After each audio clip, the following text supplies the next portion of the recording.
नमस्कार ओडिशावासी आज हूँ 12 जनवरी 2026 सोमवार आज दिन टॉप 20 देश विदेश किसी गुरुत्वपूर्ण खबर रही जमीक सुभद्रा योजना आवास घर भत्ता राशन कार्ड विषय में संपूर्ण भिडटी को देखले जानीपारे कौन सब अपडेट रही आम चैनल को प्रथम कर आसी चैनल को सब्सक्राइब करी आपण भल पाइबा स्वरूप भिडटी को छोट छोट लाइक टे कर दिंतु एवं कमेंट रे जय जगन्नाथ लिखि दिंतु।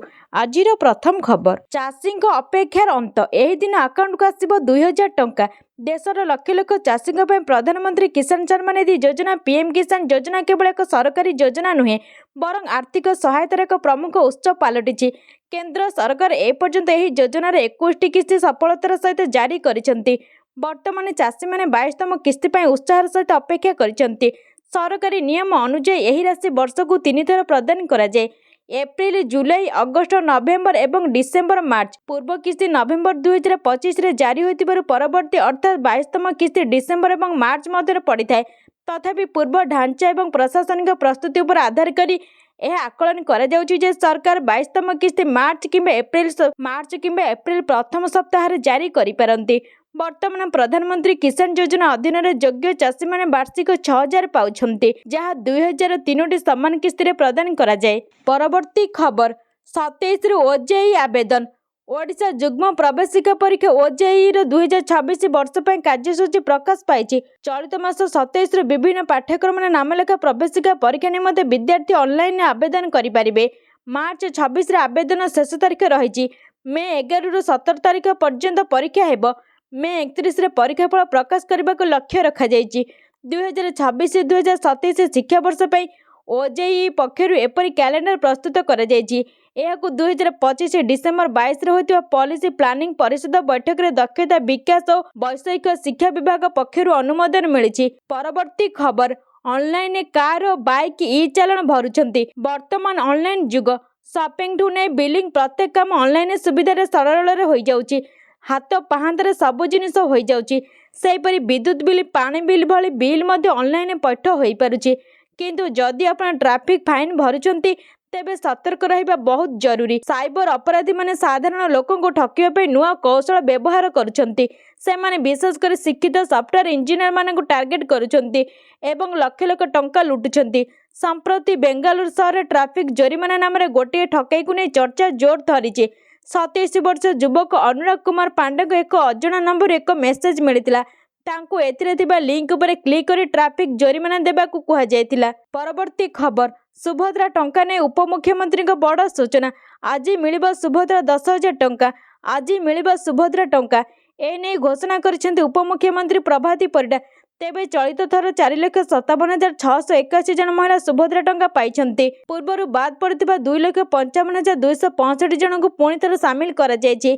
कहि रखुछि कि गत नवेम्बर मासरे आरंभ होइतिला आवेदन प्रक्रिया नुआ करी 1,78,398 नुआ हिताधिकारी को प्रथम सुभद्रा किस्ती मिलिबो 5,000 टंका लेखाएं पाइबे। तेबे पूर्वरु जो माने बाद पड़िथिले सेमाने समस्त किस्ती एकाथरे पाइबे।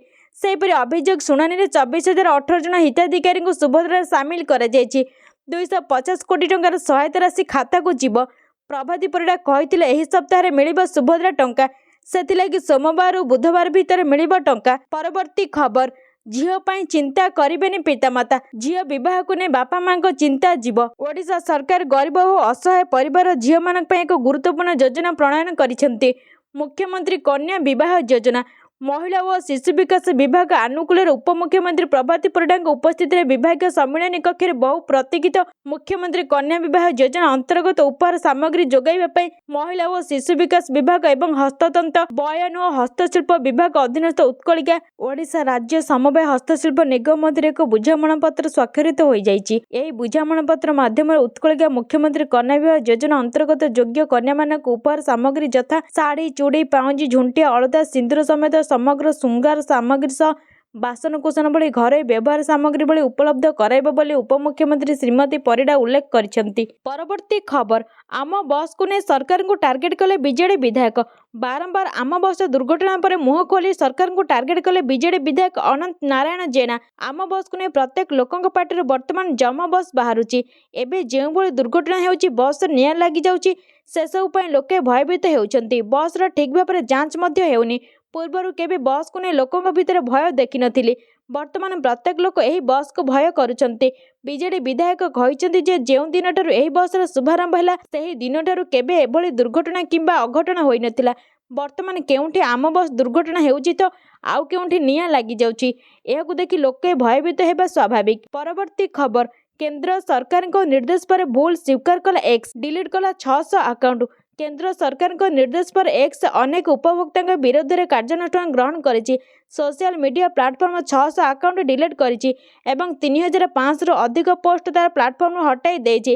ଏକ୍ସର ଅଶ୍ଳୀଳ ବିଷୟବସ୍ତୁ ଉପରେ କେନ୍ଦ୍ର ସରକାର ଆପତ୍ତି କରିବା ପରେ ଏକ୍ସ ଏହି ପଦକ୍ଷେପ ନେଇଛି। ଏକ୍ସ ସରକାରଙ୍କୁ ପ୍ରତିଶ୍ରୁତି ଦେଇଛି ଯେ ଏହା ପ୍ଲାଟଫର୍ମରେ ଅଶ୍ଳୀଳ ବିଷୟବସ୍ତୁ ପ୍ରକାଶ କରିବାକୁ ଦେବ ନାହିଁ ଏବଂ ସରକାରୀ ନିୟମ ପାଳନ କରିବ। ଭାରତ ସରକାର ଏକ୍ସର ଏ ଉପକରଣ ଗ୍ରୋକ ମାଧ୍ୟମରେ ଅଶ୍ଳୀଳ ଏବଂ ଆପତ୍ତିଜନକ ବିଷୟବସ୍ତୁ ପ୍ରସାରଣ ଉପରେ ଗମ୍ଭୀର ଚିନ୍ତା ପ୍ରକଟ କରିଛନ୍ତି। ସରକାର ଏଜେନ୍ସିଗୁଡ଼ିକ କହିଛନ୍ତି ଯେ ଗ୍ରୋକ କେବଳ ନକଲି ପ୍ରୋଫାଇଲ ତିଆରି କରିବା ପାଇଁ ନୁହେଁ ବରଂ ଅନଲାଇନ୍ ମହିଳାମାନଙ୍କୁ ହଇରାଣ ଏବଂ ଟାର୍ଗେଟ କରିବା ପାଇଁ ମଧ୍ୟ ବ୍ୟବହାର କରାଯାଉଥିଲା। ପରବର୍ତ୍ତୀ ଖବର, ଶୀତରୁ ଆଶ୍ୱସ୍ତି, ଉପରମୁହାଁ ପାରଦ। ରାଜ୍ୟର ଅଧିକାଂଶ ସ୍ଥାନରେ ପାରଦ ଉପରମୁହାଁ ହୋଇଛି। ଅଧିକାଂଶ ସ୍ଥାନରେ 5ରୁ 7 ଡିଗ୍ରୀ ଯାଏ ତାପମାତ୍ରା ବଢ଼ିଛି। ରାଜଧାନୀରେ 6.8 ଡିଗ୍ରୀ ତାପମାତ୍ରା ବଢ଼ିଛି। ରବିବାର ଭୁବନେଶ୍ୱରରେ ତାପମାତ୍ରା 17 ଡିଗ୍ରୀ ରେକର୍ଡ କରାଯାଇଛି। ମେଘାଚ୍ଛନ୍ନ ଆକାଶ ପ୍ରଭାବରେ ବଢ଼ିଲା ରାତି ତାପମାତ୍ରା। ଝାରସୁଗୁଡ଼ାରେ 11.6, ବାଲେଶ୍ୱର 17, କେନ୍ଦୁଝରରେ 15 ଡିଗ୍ରୀ ରେକର୍ଡ କରାଯାଇଛି। ପରବର୍ତ୍ତୀ ଖବର, ରାଉରକେଲା ବିମାନ ଦୁର୍ଘଟଣାସ୍ଥଳରେ ପରିବହନ ସଚିବ ଉଷା ପାଢ଼ୀ। ରାଉରକେଲା ଚାଟରେ ବିମାନ ଦୁର୍ଘଟଣାଗ୍ରସ୍ତରେ ପହଞ୍ଚିଛନ୍ତି ପରିବହନ ସଚିବ ଉଷା ପାଢ଼ୀ। ଏହି ଦୁର୍ଘଟଣାର ତଦନ୍ତ କରିବେ ଏଆଇବି ଓ ଡିଜିସିଏ। କେମିତି ଦୁର୍ଘଟଣା ହେଲା ଏବଂ କାହିଁକି ଫୋର୍ସ ଲ୍ୟାଣ୍ଡିଂ କରାଗଲା ତାହାର ତଦନ୍ତ କରିବେ। ବରିଷ୍ଠ ଅଧିକାରୀଙ୍କ ସହ ପରିବହନ ସଚିବ ଆଲୋଚନା କରିଛନ୍ତି। ଏଥିସହିତ ଆହତଙ୍କ ସ୍ୱାସ୍ଥ୍ୟାବସ୍ଥା ଯାଞ୍ଚ ପାଇଁ ଭୁବନେଶ୍ୱରରୁ 2 ଜଣ ଡାକ୍ତରୀ ଟିମ୍ ରାଉରକେଲା ପହଞ୍ଚିଛନ୍ତି। ଶନିବାର ଅପରାହ୍ନରେ ଭୁବନେଶ୍ୱରରୁ ରାଉରକେଲା ଯାଉଥିବା ଏକ 9 ଆସନ ବିଶିଷ୍ଟ ଇଣ୍ଡିଆ ୱାନ୍ ଏୟାର ବିମାନ ଅବତରଣ ସମୟରେ ଦୁର୍ଘଟଣାଗ୍ରସ୍ତ ହୋଇଥିଲା। ଏହି ଦୁର୍ଘଟଣାରେ 6 ଜଣ ଆହତ ହୋଇଥିଲେ। ବିମାନଟି ରାଉରକେଲାରେ ରଘୁନାଥପାଲି ଅଞ୍ଚଳରେ ଦୁର୍ଘଟଣାଗ୍ରସ୍ତ ହୋଇଥିଲା। ଏଥିରେ ଥିବା ସମସ୍ତଙ୍କୁ ସୁରକ୍ଷିତ ଭାବରେ ଉଦ୍ଧାର କରାଯାଇଛି। ପରବର୍ତ୍ତୀ ଖବର, 26 ଜାନୁଆରୀ ପରେଡରେ ଭାଗ ନେବାକୁ ଚାହୁଁଛନ୍ତି କି? କେଉଁଠୁ ଆଉ କେମିତି ଆବେଦନ କରିବେ ଟିକେଟ? ଏମିତି କରନ୍ତୁ ବୁକିଂ।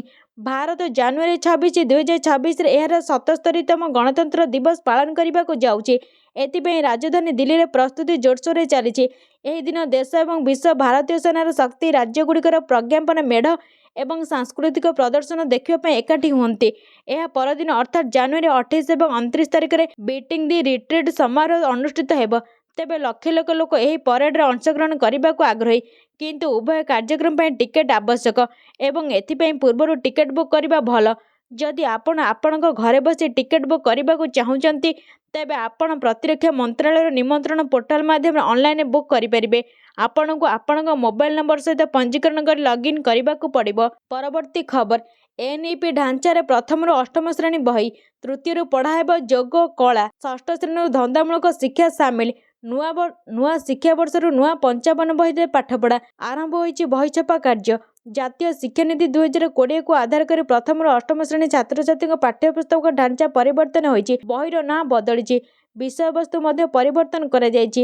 ଏଥିସହ ଆଉ କିଛି ନୂଆ ପାଠ୍ୟକ୍ରମ ସାମିଲ କରାଯାଇଛି। ତୃତୀୟ ଶ୍ରେଣୀରୁ କଳା ଶିକ୍ଷା ସହ ଶାରୀରିକ ଶିକ୍ଷା ପଢ଼ାଯିବ। ଏଥିପାଇଁ ଖେଳ ଓ ଯୋଗ ବହି ପ୍ରସ୍ତୁତ ହୋଇଛି। ସେହିପରି ଷଷ୍ଠ ଶ୍ରେଣୀରୁ ଧନ୍ଦାମୂଳକ ଶିକ୍ଷାକୁ ସାମିଲ କରାଯାଇଛି। ପ୍ରଥମରୁ ଅଷ୍ଟମ ଶ୍ରେଣୀ ପାଇଁ ମୋଟ 55ଟି ପାଠ୍ୟପୁସ୍ତକକୁ ବିକଶିତ କରାଯାଇଛି। ନୂଆ ପାଠ୍ୟପୁସ୍ତକ ଆସନ୍ତା ଶିକ୍ଷାବର୍ଷ ଅର୍ଥାତ୍ 2026-2027ରୁ ପଢ଼ାଯିବ। ଏଥିପାଇଁ ବହି ଛପା କାର୍ଯ୍ୟ ଆରମ୍ଭ ହୋଇଛି। ଅନ୍ୟପଟେ ଜାତୀୟ ଶିକ୍ଷାନୀତି 2020 ଅନୁଯାୟୀ ପ୍ରସ୍ତୁତ ହୋଇଥିବା ପାଠ୍ୟପୁସ୍ତକର ତାଲିକା ମଧ୍ୟ ସ୍କୁଲମାନଙ୍କୁ ପଠାଯାଇଛି। ପରବର୍ତ୍ତୀ ଖବର, ଏମାନଙ୍କୁ ମିଳିବ ପକ୍କା ଘର। 34 ଲକ୍ଷ ଲୋକଙ୍କର ହେଲା ସର୍ଟଲିଷ୍ଟ। ତାଲିକାରେ ଆପଣଙ୍କ ନାମ ଅଛି କି ନାହିଁ ଚେକ୍ କରନ୍ତୁ। ଗରିବ ଲୋକଙ୍କୁ ପଞ୍ଚାୟତିରାଜ ବିଭାଗର ନୂଆବର୍ଷ ଉପହାର ଦେଇଛନ୍ତି। ଜାନୁଆରୀ ମାସରେ 10 ଲକ୍ଷ ହିତାଧିକାରୀଙ୍କୁ ପକ୍କା ଘର ମିଳିବ। ପ୍ରଧାନମନ୍ତ୍ରୀ ଆବାସ ଯୋଜନା ପାଇଁ 37 ଲକ୍ଷ ଆବେଦନ ହୋଇଛି। 34 ଲକ୍ଷଙ୍କୁ ସର୍ଟଲିଷ୍ଟ କରାଯାଇ କେନ୍ଦ୍ର ସରକାରଙ୍କୁ ତାଲିକା ଦିଆଯାଇଛି। ପୂର୍ବରୁ ପଞ୍ଚାୟତିରାଜ ମନ୍ତ୍ରୀ ଘୋଷଣା କରି କହିଥିଲେ ଆଉ ରହିବନି ବିଜୁ ପକ୍କା ଘର ସ୍କିମ୍, ସମସ୍ତଙ୍କୁ ମିଳିବ ଘର। କୌଣସି ଯୋଗ୍ୟ ହିତାଧିକାରୀ ସରକାରୀ ଆବାସରୁ ବଞ୍ଚିତ ହେବେ ନାହିଁ। ଅନ୍ୟପଟେ ପ୍ରଧାନମନ୍ତ୍ରୀ ଆବାସ ଯୋଜନାର ଯୋଗ୍ୟତା ମାପଦଣ୍ଡକୁ କୋହଳ ସରକାର କରିଛନ୍ତି। ସର୍ବାଧିକ ମାସିକ ଆୟ 10,000ରୁ 15,000 ଟଙ୍କାକୁ ବଢ଼ାଇଛନ୍ତି। ସେହିପରି ପୂର୍ବ ମାପଦଣ୍ଡରେ ଅନେକ ପରିବର୍ତ୍ତନ କରିଛନ୍ତି। ପରବର୍ତ୍ତୀ ଖବର, ଆବଶ୍ୟକ ମେଣ୍ଟାଇ ପାରୁନି ବିଭାଗ। ମାଛ ପାଇଁ ଆନ୍ଧ୍ର ଭରସା। ମାଛ ପାଇଁ ଆନ୍ଧ୍ର ଭରସାରେ ରାୟଗଡ଼ା ଜିଲ୍ଲା। ବାର୍ଷିକ 23.88 ମେଟ୍ରିକ୍ ଟନ୍ ଆବଶ୍ୟକ। जिलार उत्पादन क्षमता रही 21.43 मेट्रिक टन, बड़गा 2.45 मेट्रिक टन आंध्रु आसुची। माछ चाष और प्रोत्साहन पर विभाग तत्परता प्रकाश कले एही लाभदायी चाष प्रति लोक अधिक आकृष्ट हो पारे बोली रायगढ़ चाषी गोविंद ताडिंगी कहते। 2012-2013 मसीह जिला मत्स्य अधिकारी गाँ गाँ बुली माछ चाष में लोकों बुझाई। पद्मपुर ब्लॉक गुड़िया बंदर युव इंजीनियर राजीव लोचन साहू चाकरी छाड़ी माछ चाष करने आग्रह प्रकाश करते। सरकार योजन सामिल हो माछ चाष आरंभ करते। परवर्ती खबर, निसंतान महिला को गर्भवती कले पुरस्कार, राकेटर पर्दाफाश, 8 गिरफ। निसंतान महिला को गर्भवती कले पुरस्कार मिलिबो, ता पुणी 100 किंबा 1000 आकार नुहे, लक्ष लक्ष टंकार पुरस्कार। विभिन्न सोशल मीडिया एभली विज्ञापन दे देशर विभिन्न भागରୁ शताधिक युवकों ठकिथिबा एक रैकेटर पर्दाफाश करिछि बिहार पुलिस। एही घटनार संपृक्त 8 जन को गिरफ करा जायछि।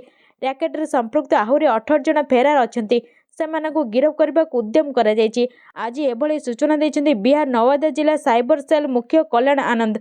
आनंद को कहवा अनुसार अभियुक्त माने फेसबुक और व्हाट्सएप भली विभिन्न सोशल मीडिया विज्ञापन देथंती। एहारी माध्यम से माने युववर्ग को टार्गेट करिथंती।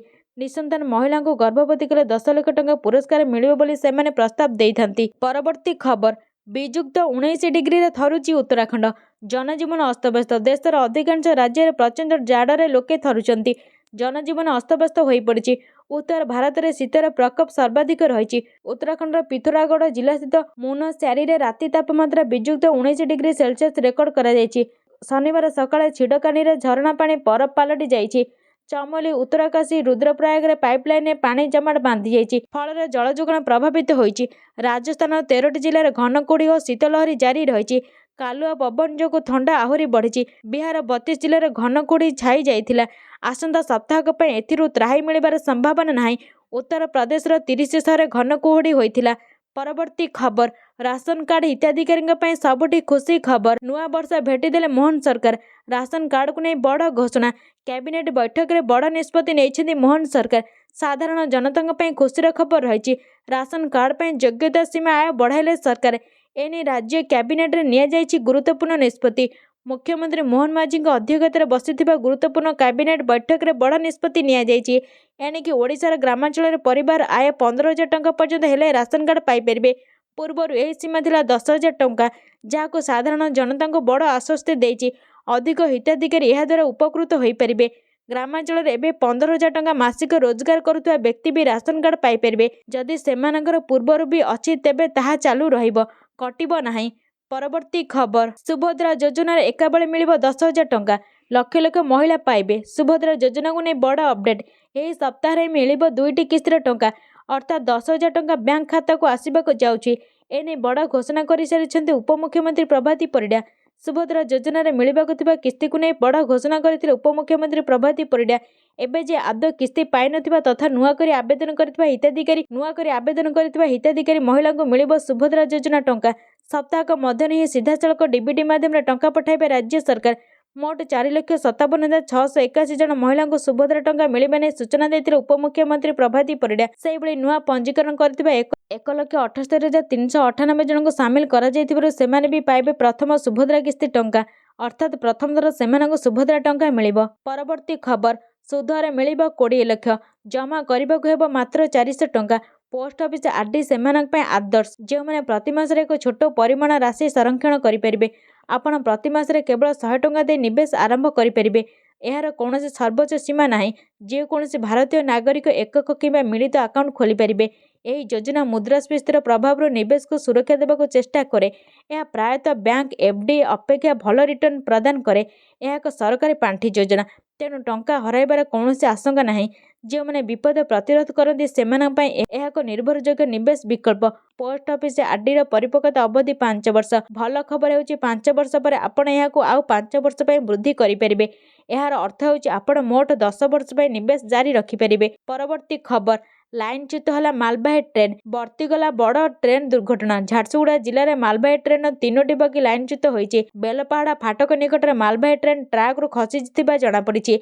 तेबे यही दुर्घटना कहार कौनसी क्षति होई नथिबा सूचना रही। तेबे केउं परिस्थिति ट्रेन लाइनच्युत होला ता वर्तमान सुधा अस्पष्ट रही। परवर्ती खबर, वरिष्ठ नागरिकों सरकार बड़ आश्वस्ति। 1 लाख अधिक एफडी उपर आउ देबाकू पड़िबनि टीडीएस। जानतु पूरा प्रक्रिया, ଅନେକ ବରିଷ୍ଠ ନାଗରିକ ସେମାନଙ୍କ ଅବସର ପରେ ନିୟମିତ ଆୟ ପାଇଁ ସ୍ଥାୟୀ ଜମା ଏଫ୍ଡି ବା ଫିକ୍ସଡ ଡିପୋଜିଟ୍ରେ ନିବେଶ କରିଥାନ୍ତି। ତଥାପି ଯେତେବେଳେ ଏଫ୍ଡିରୁ ସୁଧ ମିଳେ, ବ୍ୟାଙ୍କଗୁଡ଼ିକ ସେହି ସୁଧ ଉପରେ tax deduct at source TDS କାଟିଥାନ୍ତି। ଟିଡିଏସ୍ ଏକ ପୃଥକ ଟିକସ ନୁହେଁ, ବରଂ ଆଡଭାନ୍ସରେ କଟାଯାଇଥିବା ଟ୍ୟାକ୍ସ ଅଟେ, ଯାହାକୁ income tax return ITR file କରିବା ସମୟରେ କ୍ଲେମ୍ କରାଯାଇପାରିବ। ତଥାପି ଯଦି ଜଣେ ବରିଷ୍ଠ ନାଗରିକଙ୍କ ସମଗ୍ର ଆର୍ଥିକ ବର୍ଷ ପାଇଁ ଏକ ବ୍ୟାଙ୍କ ଏଫ୍ଡିରୁ ମୋଟ ସୁଧ ଆୟ 1 ଲକ୍ଷ ପର୍ଯ୍ୟନ୍ତ ହୁଏ, ତେବେ ବ୍ୟାଙ୍କ ଟିଡିଏସ୍ ଛାଡ଼ କରେ। ତଥାପି ଯଦି ସୁଧ ଆୟ 1 ଲକ୍ଷ ଅତିକ୍ରମ କରେ, ତେବେ ବ୍ୟାଙ୍କ ଟିଡିଏସ୍ କାଟିଥାଏ। ତଥାପି କିଛି ପରିସ୍ଥିତି ଅଛି ଯେଉଁଠାରେ ବ୍ୟାଙ୍କଗୁଡ଼ିକ 1 ଲକ୍ଷ ଅତିକ୍ରମ କଲେ ମଧ୍ୟ ଟିଡିଏସ୍ କାଟିନଥାଏ। ବିକଳ୍ପ ଭାବରେ ବରିଷ୍ଠ ନାଗରିକମାନେ କିଛି ପଦ୍ଧତି ମାଧ୍ୟମରେ ଟିଡିଏସ୍ ଏଡ଼ାଇ ପାରିବେ। ଯଦିଓ ସେହି ବ୍ୟାଙ୍କର ଏଫ୍ଡିରୁ ସେମାନଙ୍କର ସୁଧ ଆୟ 1 ଲକ୍ଷରୁ ଅଧିକ ହୋଇଥାଏ, ଟିଡିଏସ୍ କାଟିନଥାଏ। ପରବର୍ତ୍ତୀ ଖବର, ରାଜ୍ୟ ସରକାରଙ୍କ ଚେତାବନୀ। ମୃତ ବ୍ୟକ୍ତିଙ୍କ ନାଁରେ ରାସନ ନେଲେ କାର୍ଯ୍ୟାନୁଷ୍ଠାନ। ଖାଦ୍ୟ ଯୋଗାଣ ଓ ଖାଉଟି କଲ୍ୟାଣ ବ୍ୟବସ୍ଥାକୁ ସ୍ୱଚ୍ଛ କରାଯାଇଛି। ସମସ୍ତ ଯୋଗ୍ୟ ହିତାଧିକାରୀଙ୍କୁ ଖାଉଟି କଲ୍ୟାଣ ଯୋଜନାରେ ସାମିଲ କରାଯାଇ ରାସନ ସାମଗ୍ରୀ ଦିଆଯିବ। କିନ୍ତୁ ଅଯୋଗ୍ୟ ହିତାଧିକାରୀଙ୍କୁ ଚିହ୍ନଟ କରାଯାଇ ସେମାନଙ୍କ ନାମ ବାଦ୍ କରାଯାଇଛି। ମୃତ ବ୍ୟକ୍ତିଙ୍କ ନାଁରେ ରାସନ ନେଉଥିଲେ କାର୍ଯ୍ୟାନୁଷ୍ଠାନ ହେବ ବୋଲି ଶନିବାର ପୁରୀରେ ହିତାଧିକାରୀଙ୍କୁ ନୂତନ ରାସନ କାର୍ଡ ବଣ୍ଟନ କାର୍ଯ୍ୟକ୍ରମ ଅବସରରେ ଏହା କହିଛନ୍ତି ଖାଦ୍ୟ ଯୋଗାଣ ଓ ଖାଉଟି କଲ୍ୟାଣ ମନ୍ତ୍ରୀ କୃଷ୍ଣଚନ୍ଦ୍ର ପାତ୍ର। ପୁରୀର ଗୋପବନ୍ଧୁ ଆୟୁର୍ବେଦ ମହାବିଦ୍ୟାଳୟ ସମ୍ମିଳନୀ କକ୍ଷରେ ପୁରୀ ପୌରାଞ୍ଚଳ ହିତାଧିକାରୀଙ୍କୁ ନୂତନ ରାସନ କାର୍ଡ ବଣ୍ଟନ କାର୍ଯ୍ୟକ୍ରମ ଅନୁଷ୍ଠିତ ହୋଇଥିଲା। ପରବର୍ତ୍ତୀ ଖବର, ସମ୍ବଲପୁରକୁ 947 କୋଟିର ଭେଟିଦେଲେ ମୁଖ୍ୟମନ୍ତ୍ରୀ। ସହରରେ ଗଡ଼ିବ 25ଟି ଇ-ବସ୍। ସମ୍ବଲପୁର ଜିଲ୍ଲାବାସୀଙ୍କ ପାଇଁ 947 କୋଟିରୁ ଉର୍ଦ୍ଧ୍ୱ ମୂଲ୍ୟର ବିଭିନ୍ନ ବିକାଶମୂଳକ ପ୍ରକଳ୍ପ ଭେଟି ଦେଇଛନ୍ତି ମୁଖ୍ୟମନ୍ତ୍ରୀ ମୋହନ ଚରଣ ମାଝୀ। ଆଜି 2 ଦିନିଆ ଜିଲ୍ଲା ଗସ୍ତରେ ଆସି ମୁଖ୍ୟମନ୍ତ୍ରୀ ମୋହନ ଚରଣ ମାଝୀ 25ଟି ଉନ୍ନୟନମୂଳକ ପ୍ରକଳ୍ପର ଶୁଭାରମ୍ଭ ଓ ଭିତ୍ତିପ୍ରସ୍ତର ସ୍ଥାପନ କରିଛନ୍ତି। ଶୁଭାରମ୍ଭ ହୋଇଥିବା ପ୍ରକଳ୍ପଗୁଡ଼ିକ ମଧ୍ୟରେ ସଡ଼କ, ସେତୁ ନିର୍ମାଣ, ସ୍ୱାସ୍ଥ୍ୟ ଭିତ୍ତିଭୂମି, ଗୋଦାମଗୃହ, ଅଟଳ ବସ୍ଷ୍ଟାଣ୍ଡ, ଛାତ୍ରୀ ନିବାସ, ପର୍ଯ୍ୟଟନ ବିକାଶ, ପାନୀୟ ଜଳ, ଅନ୍ୟାନ୍ୟ ଭିତ୍ତିଭୂମି ଉନ୍ନୟନ ପ୍ରକଳ୍ପ ଆଦି ରହିଛି। ଏହା ସହିତ ମୁଖ୍ୟମନ୍ତ୍ରୀ ସମଲେଶ୍ୱରୀ ମନ୍ଦିର ପାଖ ମହାନଦୀ ରିଭରଫ୍ରଣ୍ଟ ଅଞ୍ଚଳରେ ଇ-ବସ୍ ସେବାକୁ ପତାକା ଦେଖାଇ ଶୁଭାରମ୍ଭ କରିଥିଲେ। ସହରରେ ବର୍ତ୍ତମାନ 25ଟି ଇ-ବସ୍ ଚାଲିବାକୁ ଚଳିତ ମାସ ଶେଷ ସୁଦ୍ଧା 50ଟି ଇ-ବସ୍ ଚାଲିବ ବୋଲି କହିଛନ୍ତି ଖୋଦ୍ ମୁଖ୍ୟମନ୍ତ୍ରୀ। ସମ୍ବଲପୁର ଗସ୍ତରେ ମୁଖ୍ୟମନ୍ତ୍ରୀ ଆସି ପ୍ରଥମେ ମା ସମଲେଶ୍ୱରୀଙ୍କ ମନ୍ଦିରକୁ ଯାଇ ମାଙ୍କ ଦର୍ଶନ କରିଥିଲେ। ପରବର୍ତ୍ତୀ ଖବର, ଜନ୍ମରୁ ଶିକ୍ଷା ପର୍ଯ୍ୟନ୍ତ ସହାୟତା। ରାଜଶ୍ରୀ ଯୋଜନାରେ ଝିଅଙ୍କୁ ମିଳିବ 50,000 ଟଙ୍କା। କେନ୍ଦ୍ର ଏବଂ ରାଜ୍ୟ ସରକାର ଝିଅମାନଙ୍କୁ ଶିକ୍ଷା, ସ୍ୱାସ୍ଥ୍ୟ ଏବଂ ଆର୍ଥିକ ସୁରକ୍ଷା ପ୍ରଦାନ କରିବା ପାଇଁ ଯୋଜନାଗୁଡ଼ିକୁ ନିରନ୍ତର କାର୍ଯ୍ୟକାରୀ କରୁଛନ୍ତି। ଏହି ଯୋଜନାଗୁଡ଼ିକର ଉଦ୍ଦେଶ୍ୟ କେବଳ ଆର୍ଥିକ ସହାୟତା ପ୍ରଦାନ କରିବା ନୁହେଁ, ବରଂ ସମାଜରେ ଝିଅମାନଙ୍କ ପ୍ରତି ଏକ ସକାରାତ୍ମକ ମନୋଭାବ ପୋଷଣ କରିବ।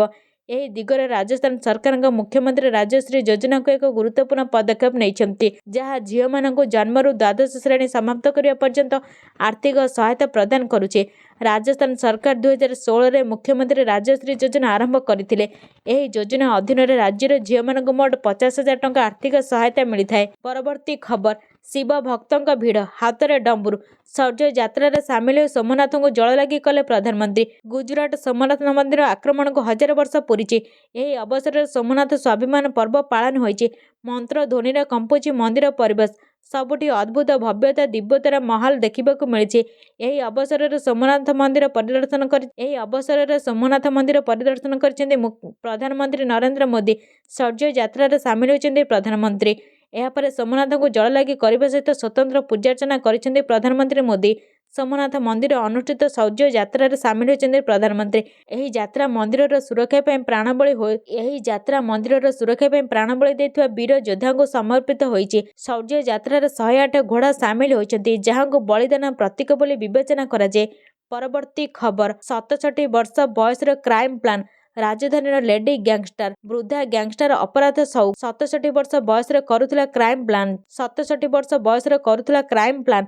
ଲେଡି ଗ୍ୟାଙ୍ଗଷ୍ଟରଙ୍କୁ ବାନ୍ଧିଲା ରାଜଧାନୀ ପୋଲିସ। ଦିଲ୍ଲୀ ଏନ୍ସିଆର୍ରେ କ୍ରାଇମ୍ର ଏମିକତି ଏକ ଘଟଣା ସାମ୍ନାକୁ ଆସିଛି, ଯାହା ଜାଣିଲେ ଆପଣ ଆଶ୍ଚର୍ଯ୍ୟ ହେବେ।